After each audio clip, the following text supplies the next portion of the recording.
football heads, we're back again, once again. Cesar Rodriguez coming off a hot week.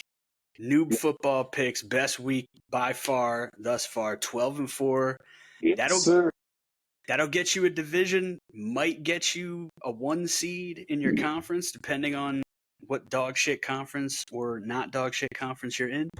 But yeah, any chest beating or just expression of pride for yourself, anything you feel like you called that other people weren't on, that you nailed? That Listen, I'm particularly proud of the fact that I got every single afternoon game, Sunday night football, and both Monday night football games correct, right?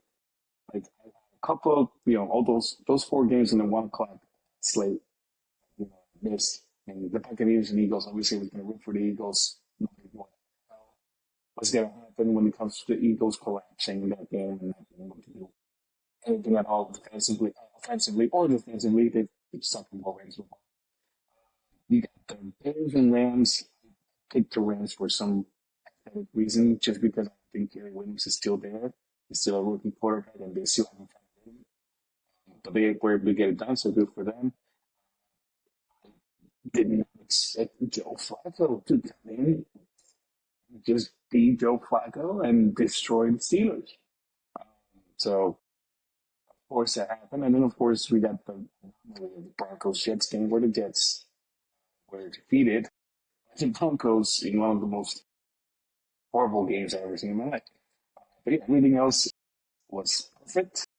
It was exactly how I wanted it to go. Sorry, I'm looking down at the notebook.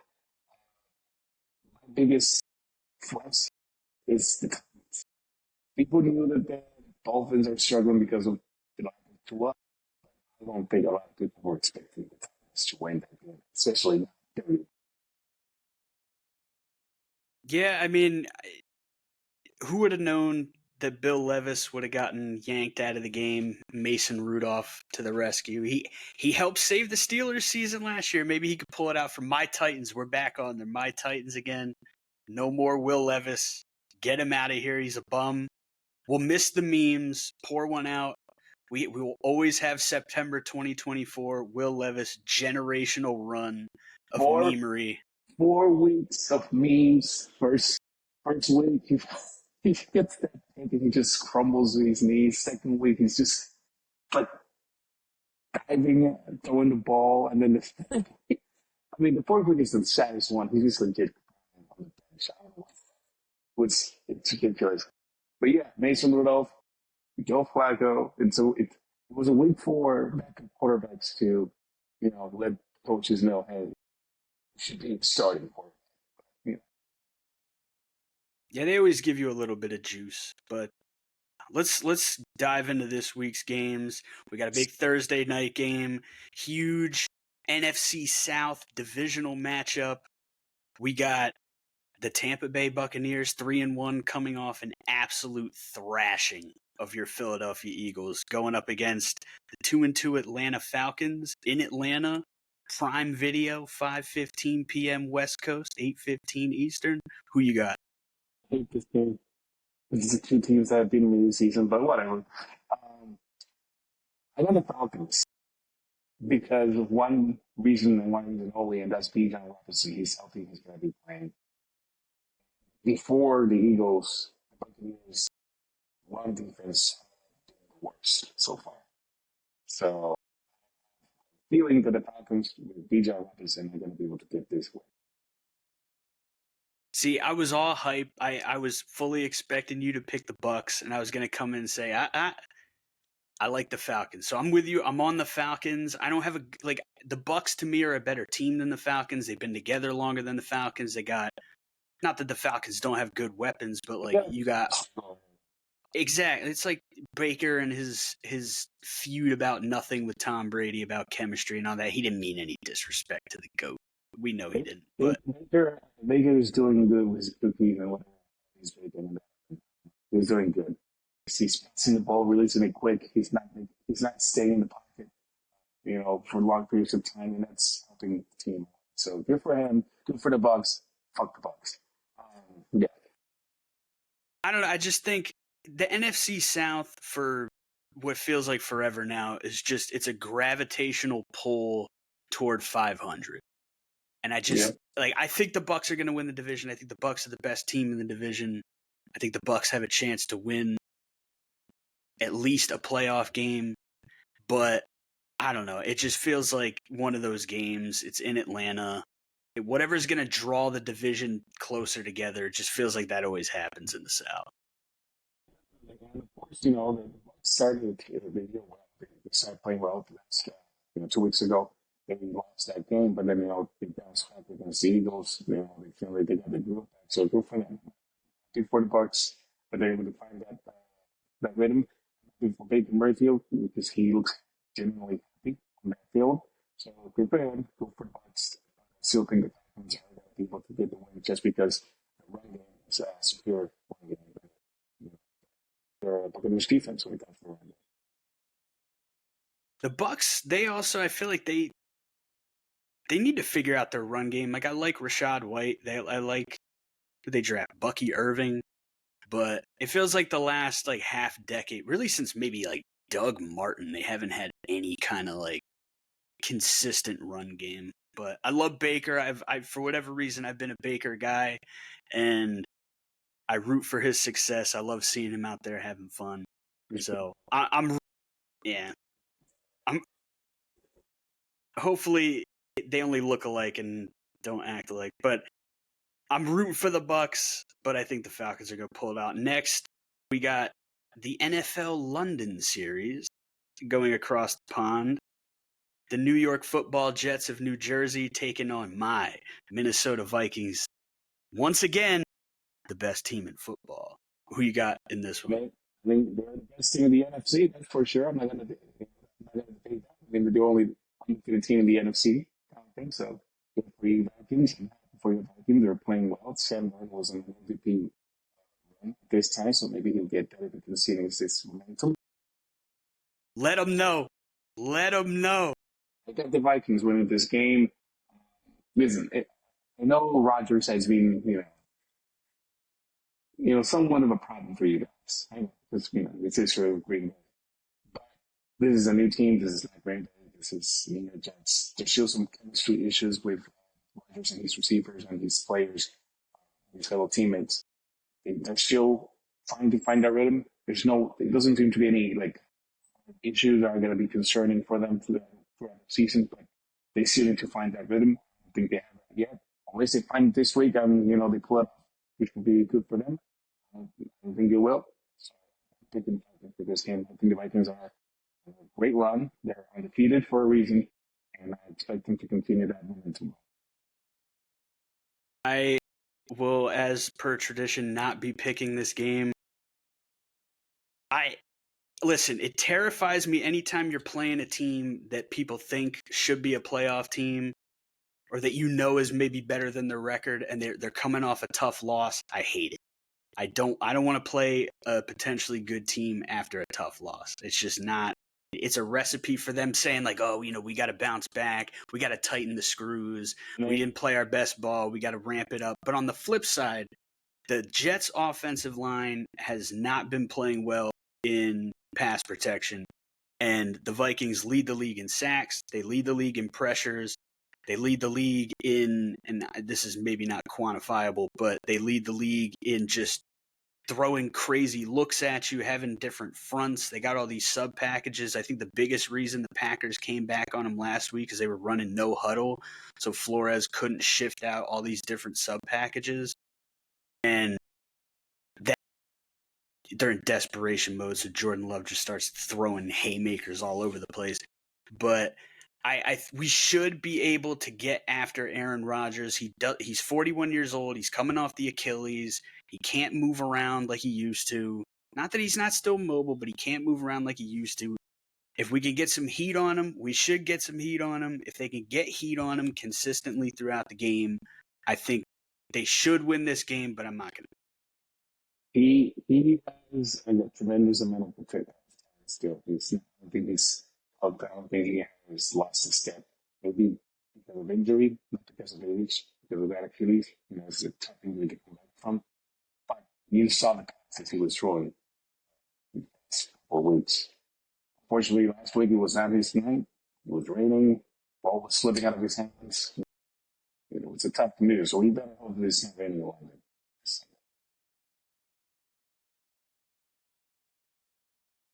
All right.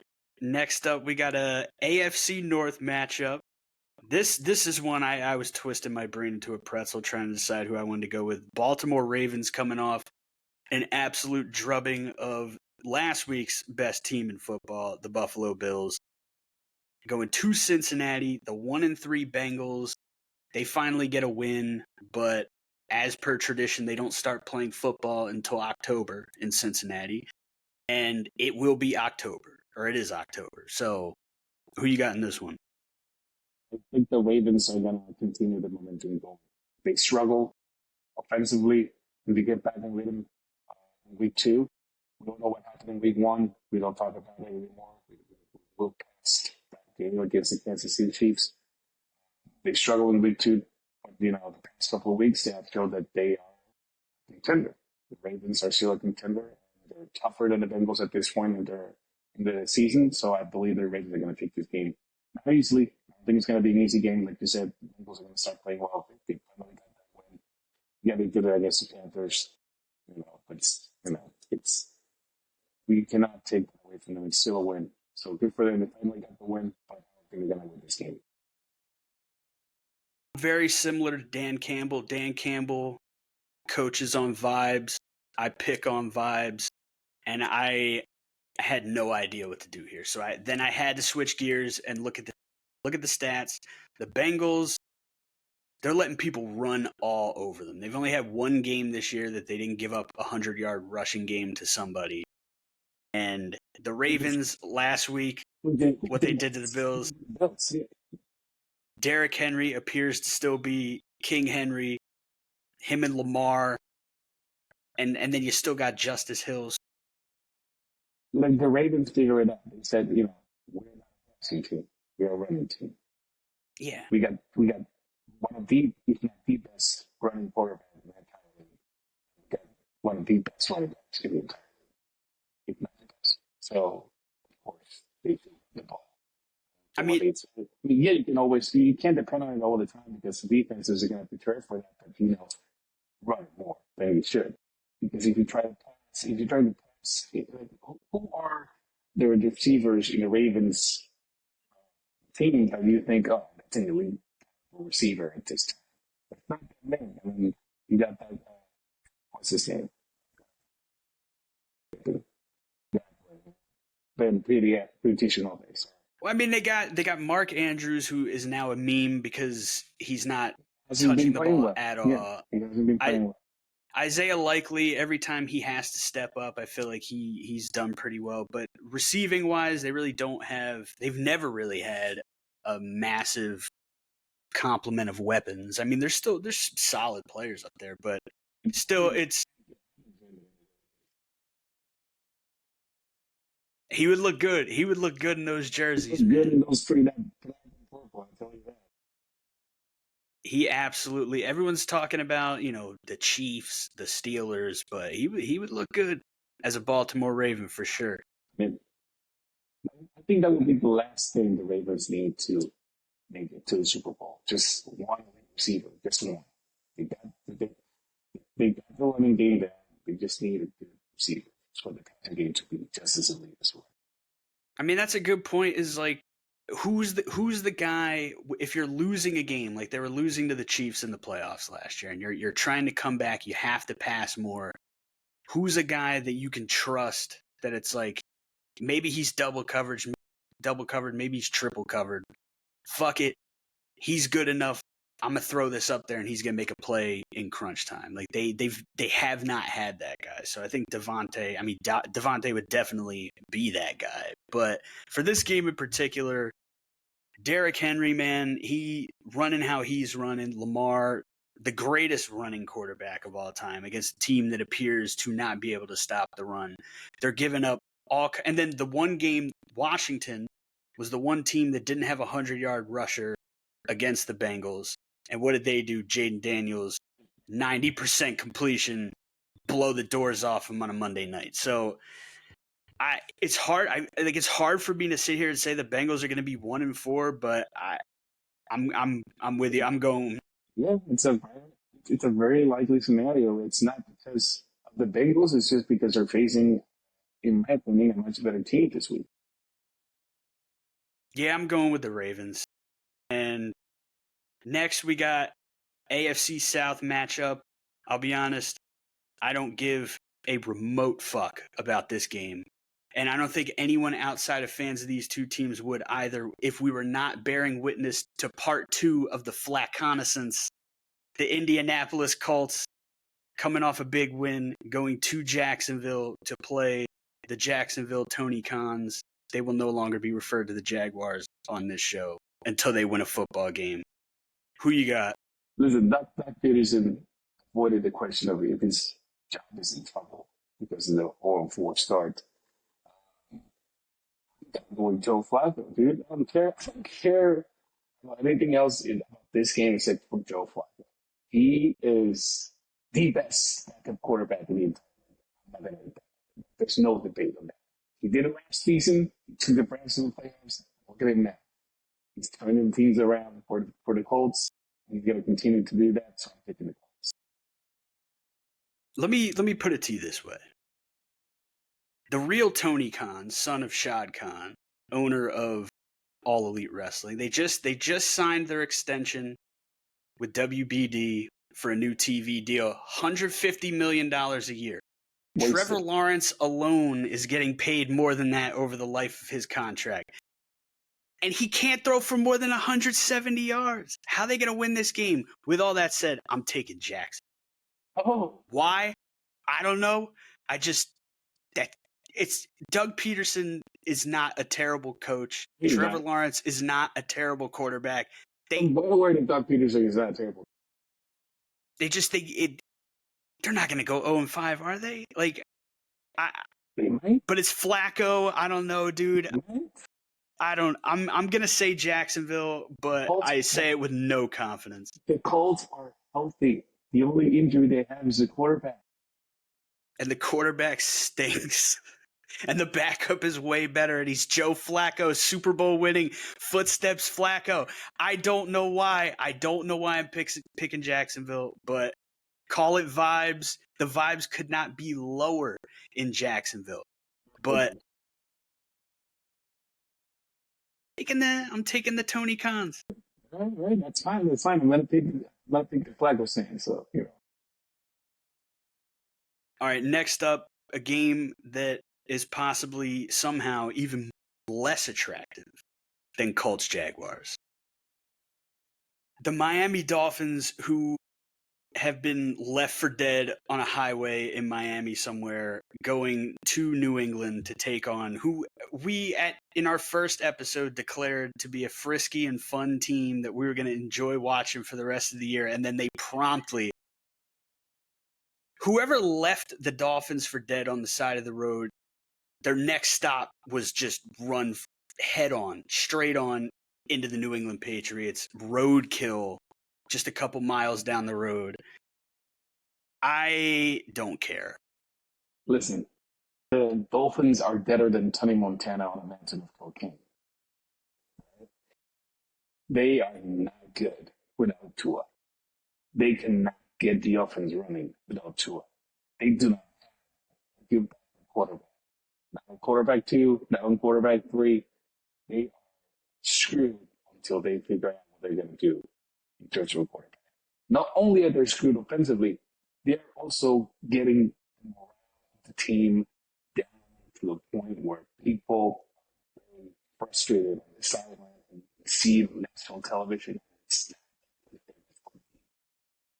I'm going with the Patriots for that sole reason. Because I think the Patriots are doing great because, like you said, yeah, they started well, they were very frisky and were enjoyable, then they just, they're 1-3. But because it's in New England, it's going to be cold. Miami struggles with the cold weather. They don't have to. I'm going Patriots. Yeah, I mean, I was not high on the Dolphins by any means coming into the season. They obviously have looked like complete trash since Tua went down. They got weapons, but Mike McDaniels he looks like he's going to have a full-blown meltdown on the sideline. Like Did you see that look on the sideline last week? It's only going to get worse. But on the Patriots side, probably their best offensive player, Ramondre Stevenson, they're talking about benching him because he's had fumbling issues. So, my pick for this game is the under. I don't know what the under is. 36.5. Take it. Take the under and cash the bet. I think extremely. All right, let's get off of this dumpster fire game. I mean, it doesn't matter. It does not matter. 1 o'clock slate is another horrible game. What's next? Next up, Cleveland Browns taking on everybody's favorite new team, the Washington Commanders.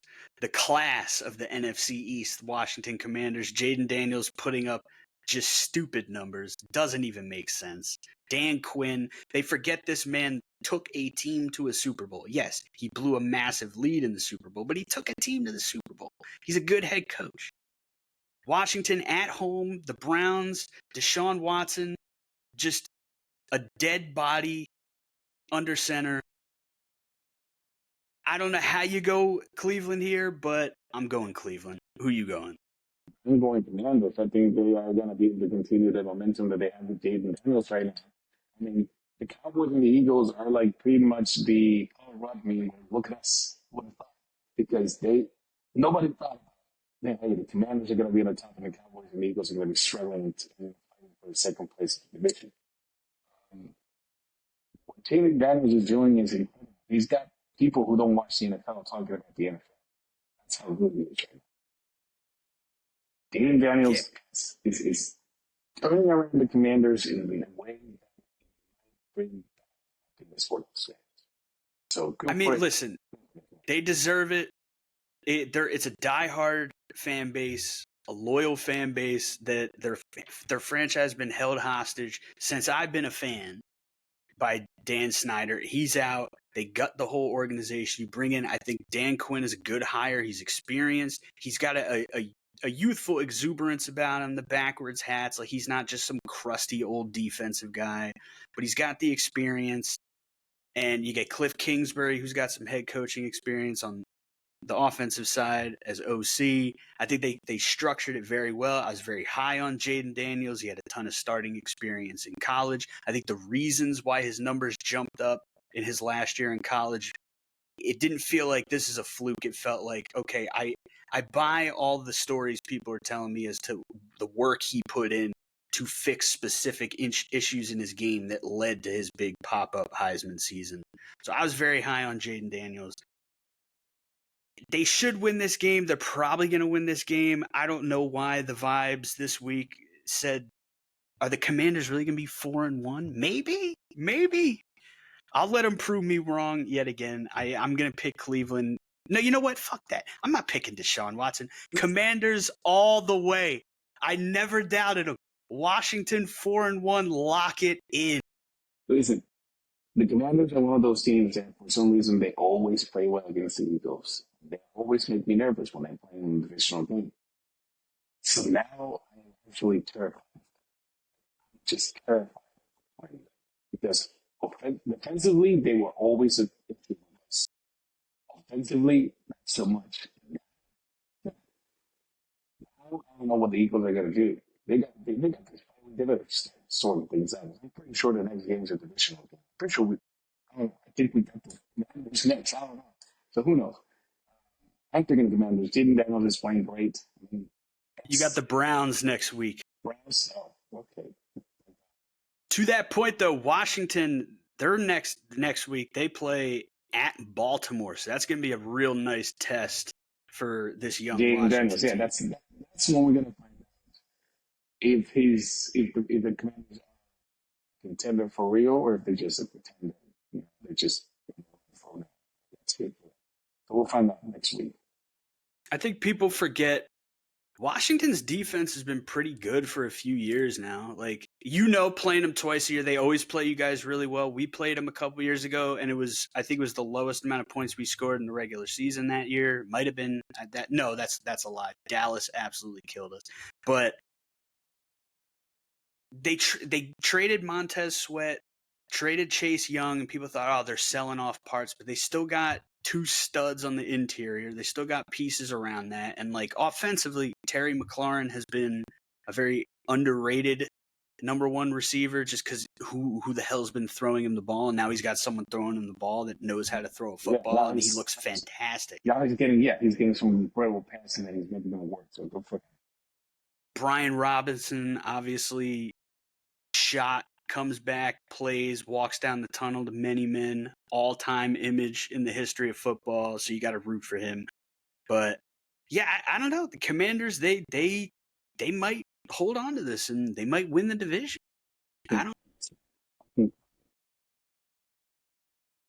Speaking of commies, the exact opposite of commies, Texans, hosting the Buffalo Bills, 2-3-1 teams. Stephon Diggs, obviously traded during the offseason, has, there's been some potential veiled shots back and forth. Josh Allen has said that it wasn't about Diggs when he said that, the guys there, they don't care about getting the ball. It's just about winning and having fun and all that. Yeah. Okay. Yeah. I mean, Josh Allen seems like a nice, trustworthy guy, but I know personally from history, Stephon Diggs wants the ball, number one, wants to win, number two. But I had a real tough time with this one. I'm curious. I'm still trying to figure out who I'm going to pick. So you go first. Tell me who you're taking on this. I think the Bills are going to get this win. And I think it's going to be the story. Obviously, is Stephon Diggs and the Bills. That's the story. I think this game is going to be told you so game. We don't need you. We're better without you. And we've been proven for the past couple of weeks. Yeah, we lost last week. We faced a better team. But we're bouncing back. It's going to be a fun game, though. It's one of the best games in the 1 o'clock slate. I believe the Bills are going to get it done. I think they're going to bounce back. We're motivated. CJ Stroud's playing well. The Texans are playing well. They struggle weeks ago. So, no issue. No reservations in thinking that the Bills are going to want this win more because of the fact that they lost last week, especially in the past. Yeah, I mean, it was kind of like I was saying before. Like, you get a good team coming off a tough loss, especially the way they got ragdolled by Baltimore. So, like, they're going to want to come out here and show that ain't who we are. That's not indicative of how this team plays. And Spring Tanner hit me up when the Eagles were losing. And I was like, yeah, it's later that night he was like, yeah, I feel your pain. Sometimes it bees like that. Maybe not this year for the Minnesota Vikings, but I have been there too. He hit me up as well, and he was like, how do you handle getting blown out like this? And in my mind, I'm like, what are you talking about? Like, you've been a football fan for years. And then I remembered, like, the Bills have gone years without losing by more than 6 points. It's insane. So, like, yeah, they have not been blown out in quite some time. So I think just switch to whiskey. That literally, he said, how do you deal with this? My answer was whiskey. Great minds. But I don't know. Like, the Texans, I think, are a more talented top to bottom team than the Bills. But the Bills, I think, are a better team because of the experience that they have. Like, the coach has more experience. Josh Allen has more experience. Like, they've been in these situations before, and they know how they got to handle themselves coming off a tough loss. Maybe not coming off a blowout loss, but coming off a tough loss. And then it's a karma game. Diggs has played Minnesota twice, and he lost both games. Now he's got to go play Buffalo. Guess what, Diggs? You're going to lose again because you're a crybaby bitch. Get over yourself. Get over yourself, and we will embrace you once again with open arms. But until you stop subtweeting, until you stop being a bitch. That's what I think. The stats are relevant. The only stat that matters are wins and losses. I don't care how many yards you got, how many carries. I don't care. It's not important. It's important to you as a professional athlete because it's good for you because the better stats you have, the more money you get paid because the more important you are to the team and the more valuable you get. But when it comes to the sport, when it comes to the game, it's irrelevant because the only relevant thing is play well so your team wins. That's it. Wins or I mean, lose. they got escalators in them contracts, bro. You might need to get a few more stats you might like that one year Gronk needed one more catch and he secured like another $1 million or some shit like that.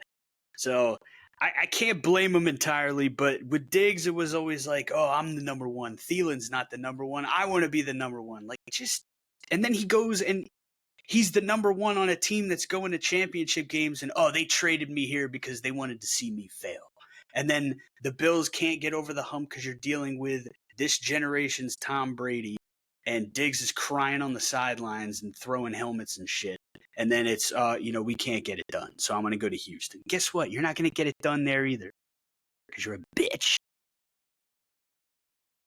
I got a lot of toxicity toward that, man. I hope one day we can meet, shake hands, and get over it. But he doesn't know I exist. So Diggs, if you hear this, go fuck yourself. Yeah. Next up, Carolina Panthers, Chicago Bears. Yeah, but it could be sneaky good. The Panthers looking much better with Andy Dalton. The Bears showed something last week that I'll get into, but it's in Chicago. Who you like in this one? Liking the Bears. No disrespect to you know. Bears finally won a game where they actually looked like they were a team. I think they're able to get that momentum going. I think they're going to continue that momentum in this game. Panthers, they're not a good team. Dalton's good, but the Panthers are struggling on both sides of the ball as well. I think the Bears are able to get this done. The Bears are 2-2. Sorry. Yeah, 2-2. They won two games. Last week was the first game where they actually looked, like they were dominating. The previous game they won solely because of the defense. I don't think the Panthers are going to be able to get it done. I think on both sides of the ball, the Bears are a better team, even though they have a rookie quarterback. I'm with you. I'm on the Bears. The Panthers, I'd like to pick them here. I think there's a much better chance of them winning with Dalton as that calming presence. But the Bears, what they showed me last week was they finally understand the team that they have, which is a team that has, if not a championship defense, then like a damn good to great defense that has championship defense potential. You got a rookie quarterback. Maybe don't throw the ball 50 times a game. Like I understand he's super talented, but like let him manage the games for now. And that's not to say that he's nothing more than a game manager. We know he could do all this crazy shit, but let him get the reps as a game manager, get comfortable to where it's second nature to be managing games. And then that's when he can start sprinkling in all this crazy shit. And you can start saying, all right, today we want to attack them through the air. We're going to throw the ball 40 times. But he's not comfortable working on schedule just yet. So, like, give him easier to manage situations, run the football, and lean on your defense.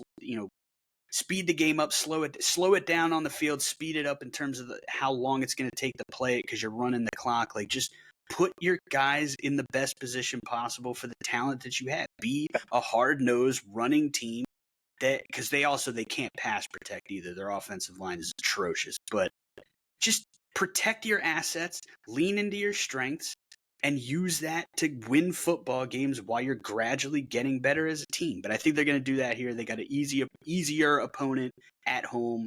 They've seen the formula. Run that back. Don't throw the ball 50 times. Run the ball, play defense, get a win. You're over 500, move on. It's a coaching what's happening. Justin Fields, it almost happened with Caleb Williams. Hopefully, it doesn't happen the same with Justin Fields. Because Justin Fields is looking much better in the Steelers than he did in the Bears. Why? Because the Steelers have a much better coach. The Bears was going to do better when it comes to coaching. And they are going to be able to develop Caleb Williams to being the star that he wasn't. He has the talent, he has the ability, he has the athletic ability. Just, coach him better. keep them, just make sure that you have a good system on your team. That's all you got to do. I'm not you. I'm not an expert at this, but I can see that. All right, next up, we're now in the afternoon slate, the 4 o'clock slate for you East Coasters.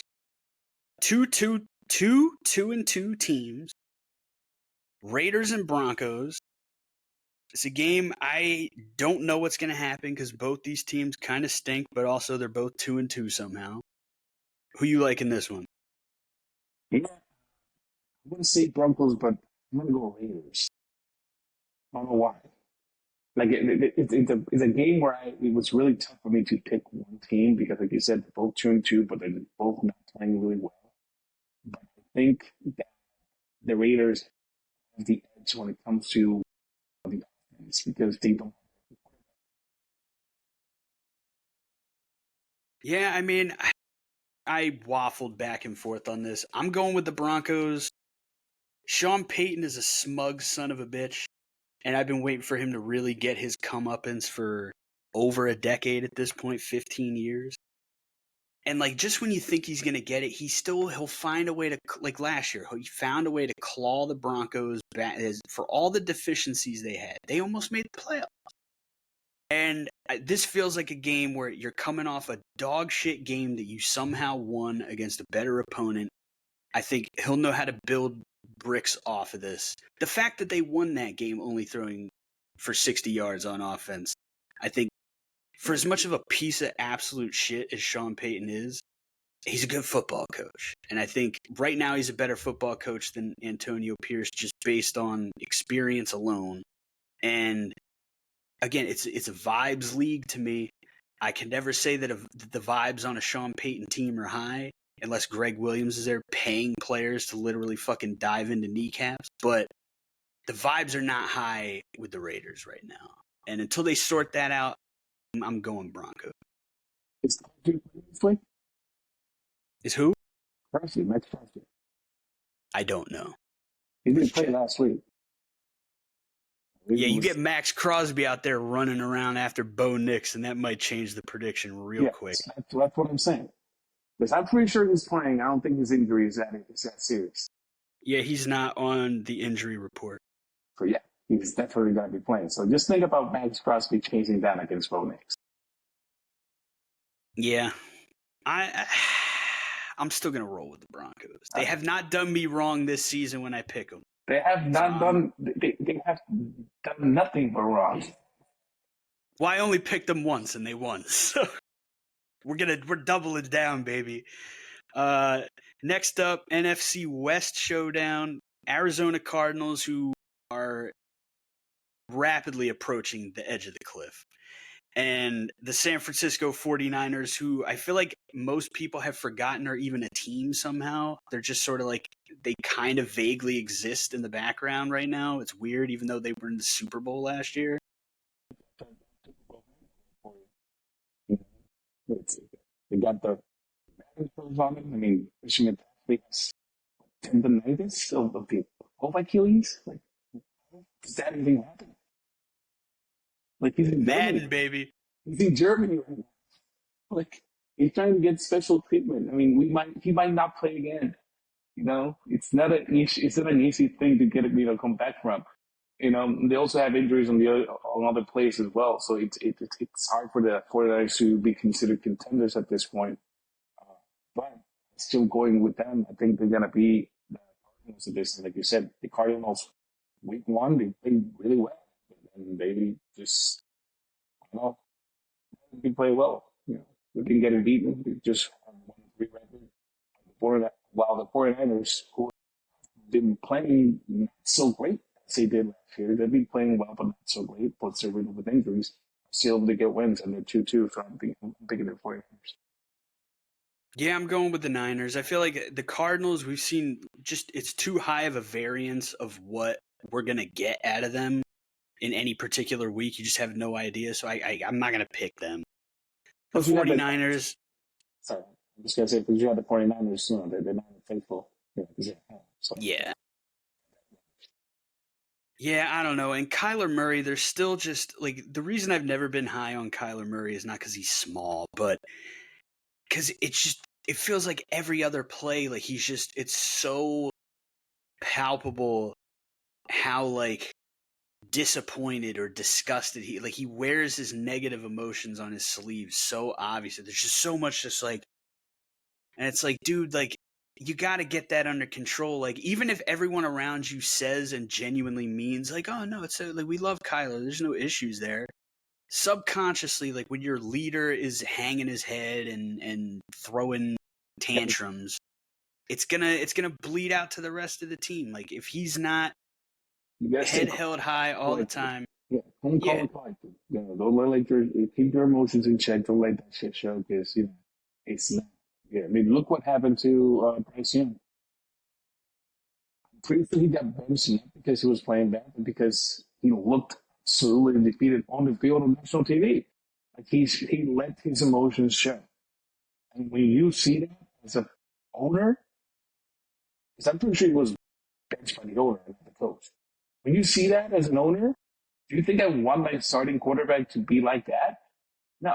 Of course you got Brent. So Murray needs to do the same. He needs to keep his uh, emotions in check. But yeah, Niners all day. I mean, they're Niners, but I think they're going to win this game. yeah. I think there's gonna be a lot of head hanging in San Francisco for the Arizona Cardinals.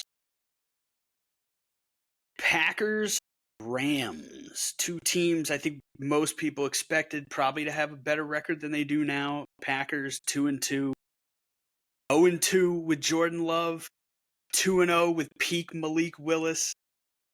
Now Jordan Love looked like a stud after halftime last week. They 100% perked him up in the locker room at halftime. They shot him full of something, Yeah, and he was out there dancing around, slinging that thing all over the place. they made him burn that Red Favre jersey that he walked in with.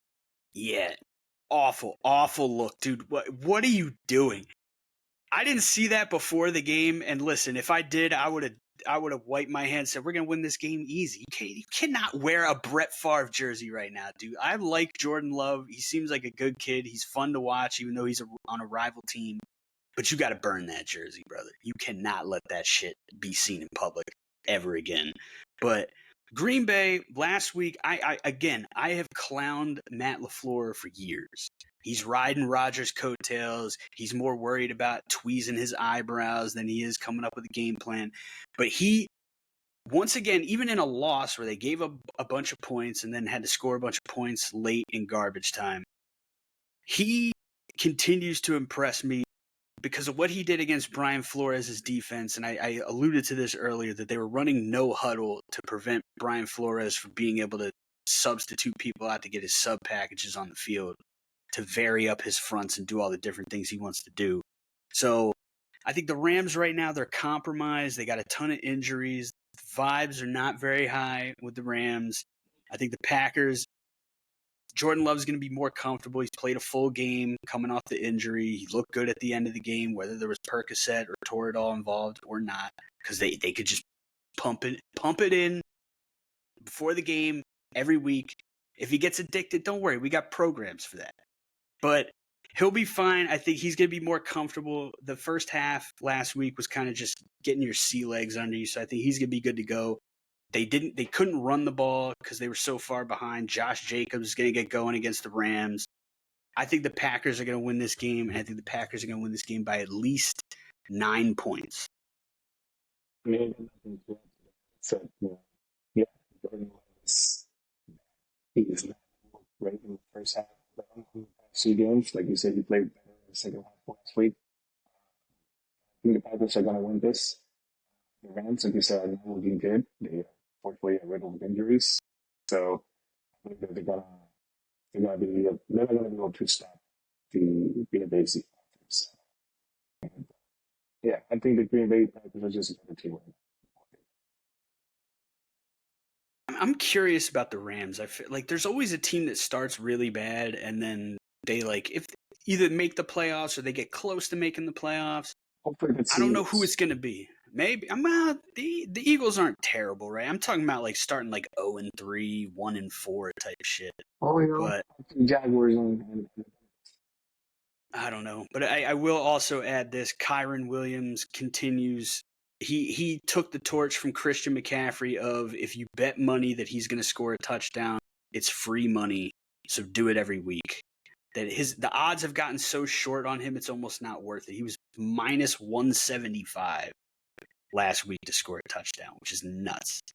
But sprinkle him in some parlays, maybe. This is not sports betting advice. But next up, we got the New York Football Giants of New Jersey, 1-3, traveling across country to the Pacific Northwest to take on the now 3-1 Seattle Seahawks. That's bad. They're gonna do this.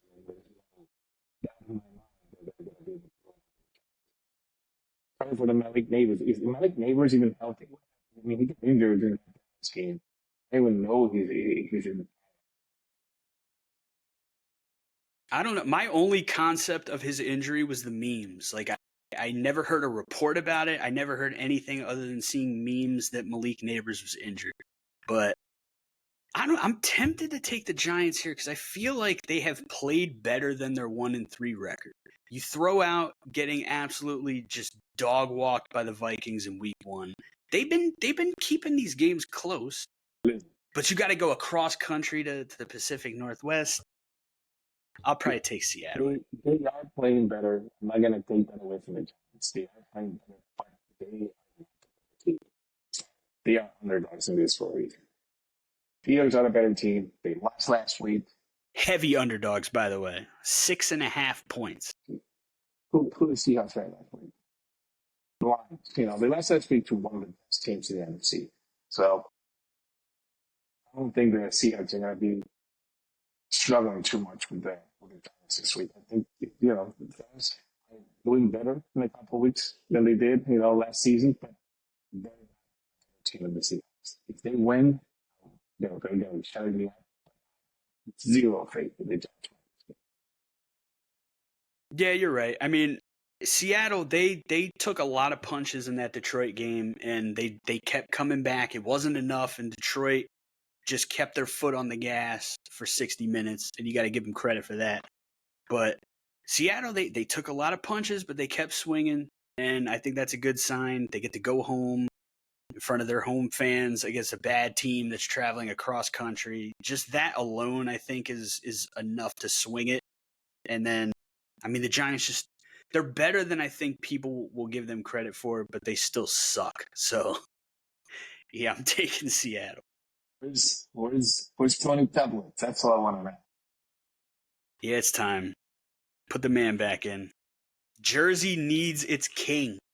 The Giants were losing and they were horrible last season, but they were watching them lose just because Tony Peblett was just throwing dimes, they're just going like this every single time.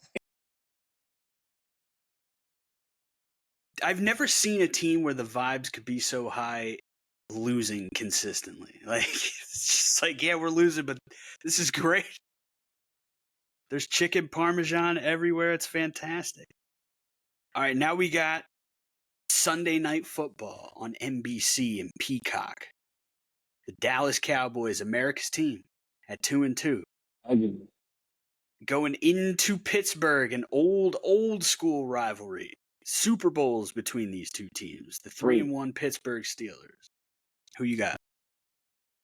I got the Steelers defense. That's what I'm looking at. It's got to be a close game. That's all I know for sure.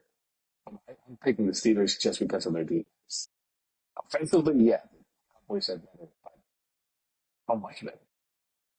I'm hammering the Cowboys on this. I could not hammer the Cowboys harder on this. The Steelers' defense was exposed last week for the frauds that team has always been. Mark my words, Pittsburgh is going to win 9 or 10 games because they always do, but they will be the same Pittsburgh Steelers that they always are, not good enough to contend with better teams. And Dallas is 2-2, but they are a better team with more talent. There's no way the Pittsburgh offense is going to be able to put up enough points to hang with the Dallas Cowboys. They have enough firepower to go up against a good defense and still put up points. Pittsburgh, they gave up too many points last week. They're still the number one team in points per game allowed. You got to give them that credit. But, come on. You gave up that many points to Flacco? That's what we're talking about here? Come on. And we love Flacco on this show, don't get me wrong. But the Cowboys got too much firepower. They're a better team. They're going to get it. Joe Flacco was able to do way more with less. Prescott has been struggling offensively in the past 4 weeks. Right? The Cowboys are not looking great as they did last season. Last season, they were great. They won the division. They're not looking as good either. The Eagles are looking bad, and so are the Cowboys, all right? I have zero faith that the offense is clicked, it's finding rhythm. That game with the Giants last week was one of the worst games I ever seen. They couldn't get it done against the Giants, dude. That game was how much?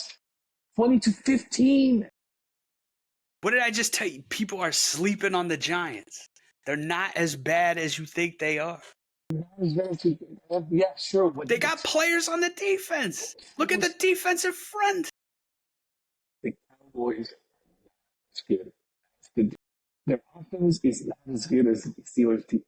The Steelers' defense is going to make or break this game. I'm pretty sure that the Steelers' defense is going to shut down the Cowboys' offense, and the Cowboys' offense is going to struggle with the Justin Fields offense, right? I'm sure about this. Trust me. All right. Listen, I was the one who went on record with 2 sports bets.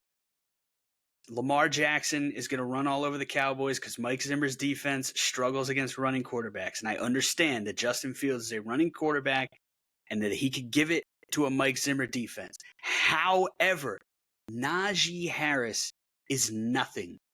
He's a bug. He's useless in the backfield. I've been saying this for years. He cannot run the football in the pros. He can't do it. Cordero Patterson might be hurt. You tell me Justin Fields is going to have a field day against a Mike Zimmer defense? Get the hell out of here. There's no way. If you want to tell me Pittsburgh's defense is better than the Cowboys' offense, we'll wait and see, but it's believable. But when you look at the other side, the Cowboys' defense, way more talented than the Steelers' offense. Way more talented. And they've had a couple bad games. But I'm telling you, Zim is going to get this done for your boy. Zim, I'm counting on you, baby. I need this.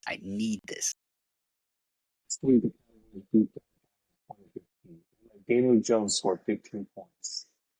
The week before that, week 3, the Cowboys were I'm looking at my notes, I'm sorry. Why can I find it? Browns, Bears, Colts, Texans, Vikings, Packers, Steelers, Broncos, Buccaneers, Saints. Where are the Cowboys on my list? Lost to the Ravens 28-20. What did the Ravens just do to Buffalo? Hold on. Week 2. Cowboys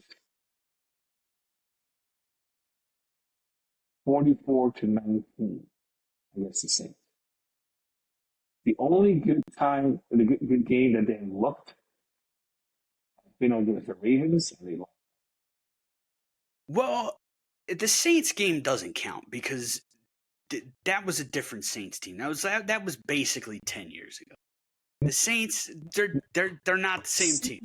The Saints defense is not as good as the Steelers team. The Saints, all right? So imagine what the Steelers defense is going to do to that.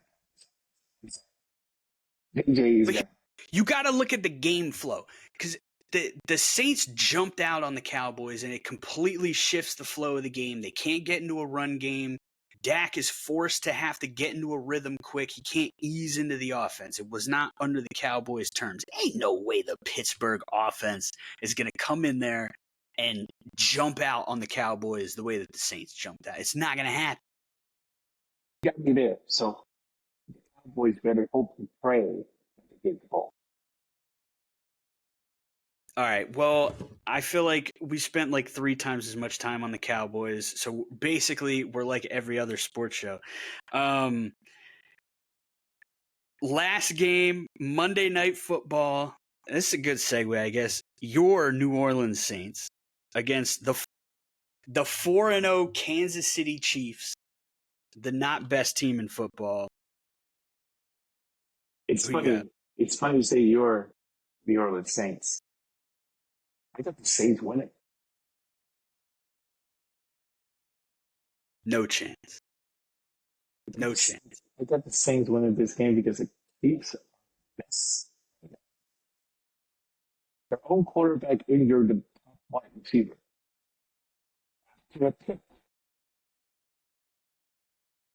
They have 0 weapons. Travis Kelce is nowhere to be found.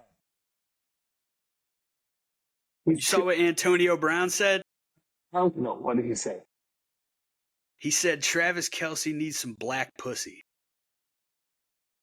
He's washed, and that's going to get him back on track. He might be right. I don't know. Listen, it's that what it is. I know Taylor Swift is doing some good magic. He's just getting triple covered in the field. He is not doing quite well. The a top receiver.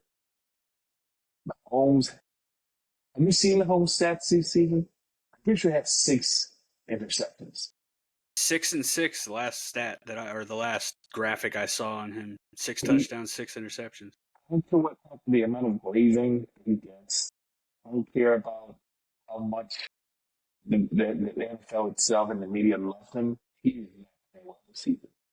Start 4-0 by miracle. They beat the Hardball Chargers by miracle. They beat the first 3 games by flags. Or lack of their flags. The Saints lost the last 2 games. They need to get back. Pretty sure they got to find it. I'm pretty sure they got to be the first team to beat the Kansas City. We'll see, but I refuse to believe that there's a universe where the Vikings are the last undefeated team in football. And since you're picking the Vikings, that's what you're suggesting here, is that they're going to be the last undefeated team in football. Dude, I don't know, man. It's the Chiefs. Like, we can all hate it all we want and complain about the refs and whether we're right or we're wrong on a whatever ratio basis. I didn't say that the flags I know. justified or not. They didn't say. I know. I'm just saying. They won because of those flags. That's all I'm saying. With or without the flags, like, all their games are coming down to the wire. They're squeezing it out. It's not sustainable, whatever the case may be. But I don't know, man.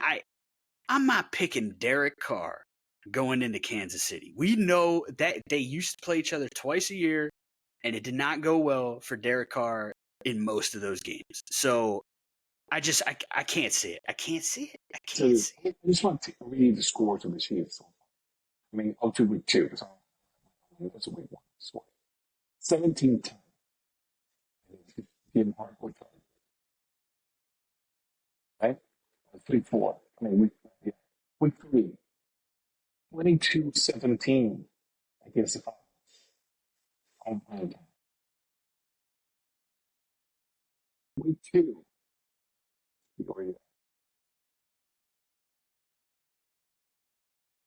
25-26 against the Bengals. I'm not seeing a dominant Super Bowl championship when it comes to the Chiefs. So far. And we all know Yep. You remember what happened last year, though? We were into October talking about how, Kansas City, they don't look like a championship team this year. They got problems. And what happened? No, they started well. It was around November that they started struggling and playing horribly, and then they made the playoffs. They lost to the Lions in the season opener, which I called months in advance and put heavy bets on that game and won a lot of money. So shouts out to Detroit Lions for that one. But they did not. They started and there was all these little questions. Do they have the weapons? Is Travis Kelce too old? The Chiefs, they're going to be fine. Like at some point, this is what's scary about them being 4-0. They're only going to get better. They have no weapons. Travis Kelce's not playing. Well, my point is Patrick Mahomes is playing not great football. At some point, Patrick Mahomes is going to be playing great football. And they're still 4-0, and he's playing not great football. Right. That's fine. I disagree. I think it's going down. I think they reached the top. They want to treat it. I think they're just going downhill, and it's going to be a long stretch before they can go uphill again. That's all I say. Maybe you're right, but that does it. That's the slate of the games. Those are the NOOB football picks for Week 5 of the 2024 NFL season. Do you have any other non-pick predictions for us? Just one. It also involves the Kansas City Chiefs. Travis Kelce will finally get a touchdown this week. There we go. He's going to get that touchdown this week. I also have something I did here with the 4 teams around. Who benefits from this party? Who doesn't? Let's The talk Eagles. The Eagles obviously benefit from this. Both top wide receivers injured. Lane Johnson injured. Hopefully they're able to get healthy for the next week.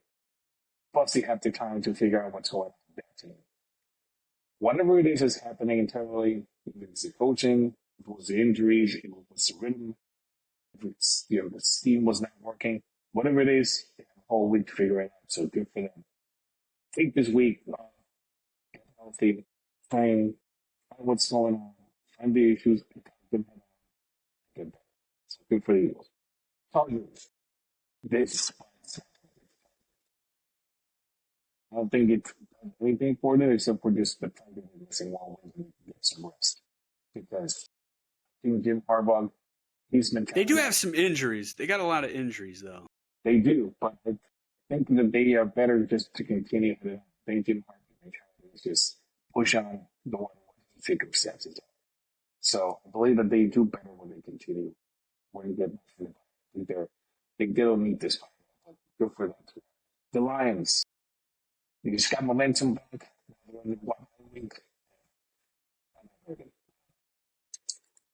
Titans definitely helps because now they're going to figure out what they're going to do with Mason Rudolph since the Wednesday's out. So that's what I think about the Pirates. I think 2 teams benefit from it. I think 2 teams.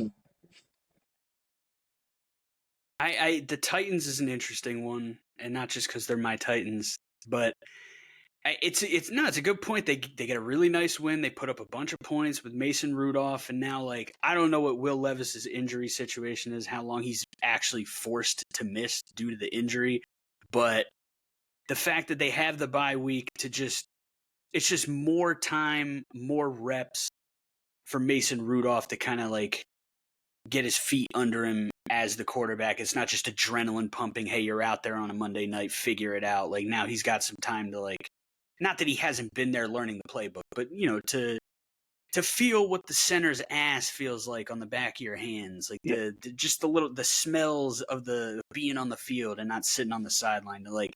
By the time he steps in there for the next game, he'll have been their quarterback for a couple weeks. It's not just a new thing that we're getting used to. So I think that's an interesting point. They don't know that since anything else except for that. I think Kelsey is trying to get a touchdown this week because Mahomes has nobody else to throw it to. So he's got to get open. He's got to fight to get open. He's going to give him a fight to get open, and he's going to get that touchdown this week. Yeah, I mean, to recap, I think this is going to be a fun week for the two of us. We got some divergent points, some interesting matchups to take a look at.